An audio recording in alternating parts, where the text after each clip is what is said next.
Good morning. Happy Hanukkah.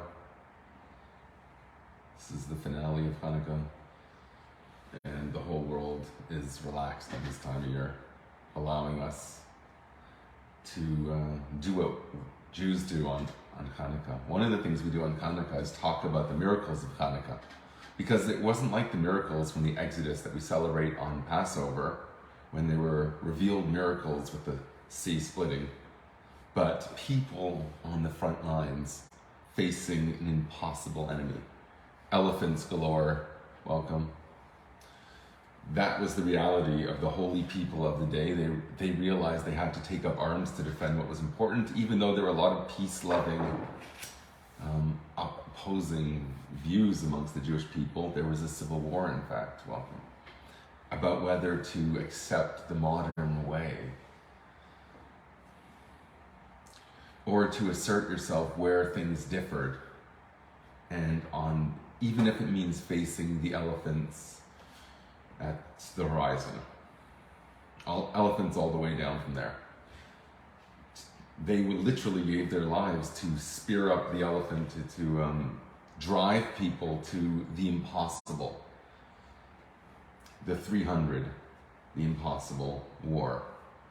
And the reason that they won was not in virtue of superhuman powers that zapped their enemy with the wand, the way it was in the Exodus, but an actual war with blood, sweat, and tears on the front line, taking on a warrior mindset that they said to themselves, they lived with the idea in the actual real-time world of spears and everything, that the enemy that they were facing was controlled by the same ruler of the world who demanded of the world to make a holy place where there's a temple and they could serve Hashem in such and such a way. Knowing that the same creator who is lit in the holy temple with the candelabra they had there of 7 branches, they reached something higher when they took that light out into the front lines. It wasn't something that was just a recognized, miraculous testimony to the love of Hashem to the Jewish people, and He shines upon them. And out from there comes light to the world. But you take that symbol itself and put it on the streets, and you put it in the nighttime, even in exile, even when there's Greeks in their shiny boots, in the tens of thousands, literally. You say, it doesn't matter. This is the world that Hashem created, and we believe that, and therefore the enemy didn't become their friends exactly, but they were in sync with what they had to do. What does evil have to do? Either it snuffs itself out, or in the Mashiach's times, there's going to be a transformation of that evil, that opposition. They're actually going to be transformed in such a way that the darkness itself, that will be the greatest cause for the awareness of God's presence everywhere. When the enemy itself becomes the servant becomes the servant. So that's the power that they took into the streets, into the nighttime, in the darkness of the world, in the time when there's enemies. They took that knowledge and awareness and brought it in to light up the outside. They had to smite it, okay. But in the future redemption, the light of Hanukkah, the light of the 8th, when you go beyond nature, the natural order being 7, and you light 8, and as that's the number of the branches of the candelabra in the Holy Temple was 7. The 8 is the infinity, the impossible, bringing that light into the darkness itself and lighting up that domain. The experience of that in conscious beings is Vekas. Okay, if Hashem's everywhere, there's no reason to never end in Vekas. Whatever you accomplish in your most inspired moments of tefillah in the morning, can be brought to the streets because this is what they went into the front lines with. Now, when the world itself is lit, you don't need to face it as an enemy anymore. Okay, I want to read a few words, how the Rebbe put the charge that we're given in our times, and how that is related to the image of the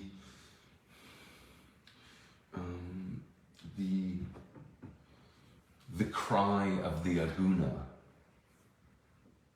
that a Jewish soul is really this promise of union with the Creator that has not achieved a consummation. It's not one that it has this journey of the soul, and therefore you have to find heterim to console and reunite the Aguna, the wife who was abandoned, to return to her husband. So the Jewish soul has abandoned in the darkness as if now has to reunite with its Baal, its husband, which is the creator of the world.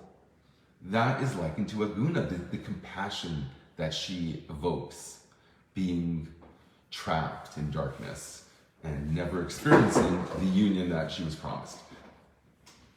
Now, if that is the reality, that is, in historical terms, a mistake.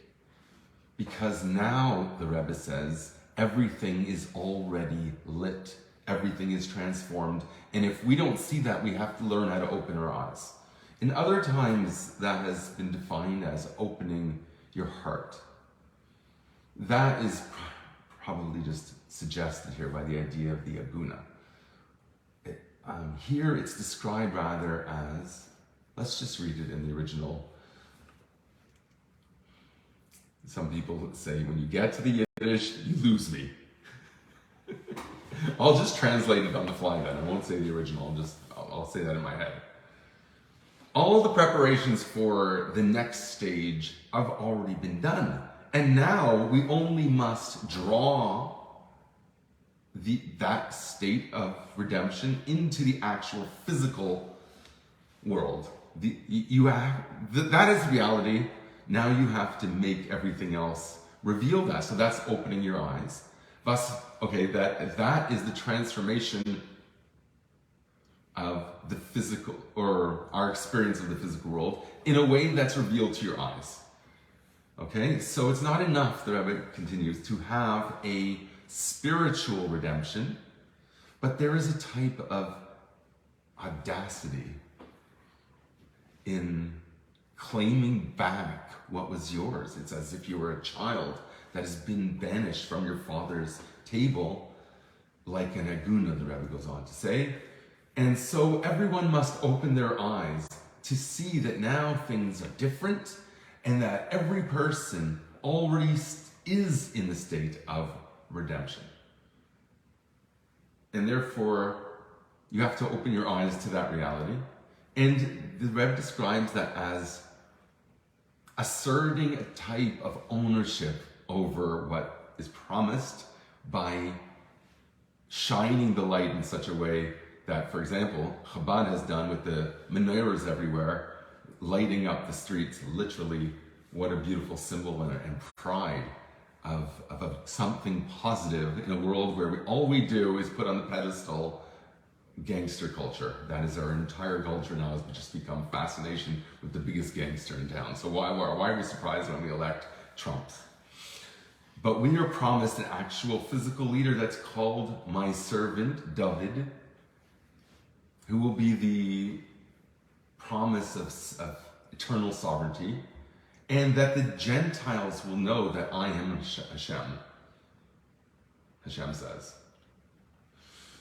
And that has to be lived and experienced in our times in preparation for when it's going to be obvious to the rest of the world.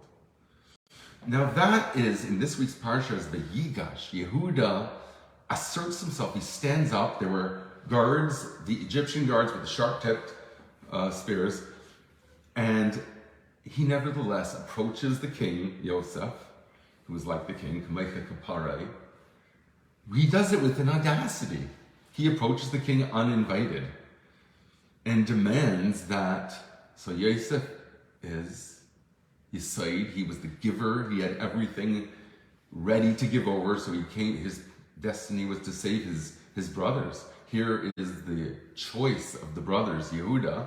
Judah says, I know that you are in charge here, but I don't care, because the promise is to me ultimately, he tells them, and because Yehuda represents Malchus, the one who has nothing of its own, kingship, which is said to be the recipient of everything in this respect. So you have Yisaid, the giver, and Malchus is the prayer. It's the lack that requires us to approach the throne at all to begin with. So that lack is the prayer that Yehuda represents. The sages teach that you're supposed to connect prayer to redemption. So that refers to Segdal Yisrael, the Redeemer of the Jewish people, and you immediately go into the Shemona Esrei. That has to be together without interruption. You can't order from Uber Eats between the two. Expressing the idea that Yehuda, which is prayer, approaches Yosef, the Yesod, the foundation, the giver, and they connect. So Yehuda, Judah, is destined to connect to Yosef. You have two messiahs destined to come, Mashiach ben Yosef, the one who comes from the Josephian dynasty, and you have the one from Yehuda, which is the actual eternal king, is supposed to come from Judah. So Judah, Yehuda, represents prayer when you have to approach another power, and ultimately that approach is going to be crowned the eternal king and queen, I would presume, also. Anyways, I maybe just a little bit more from what we started, which was this minor that we're learning.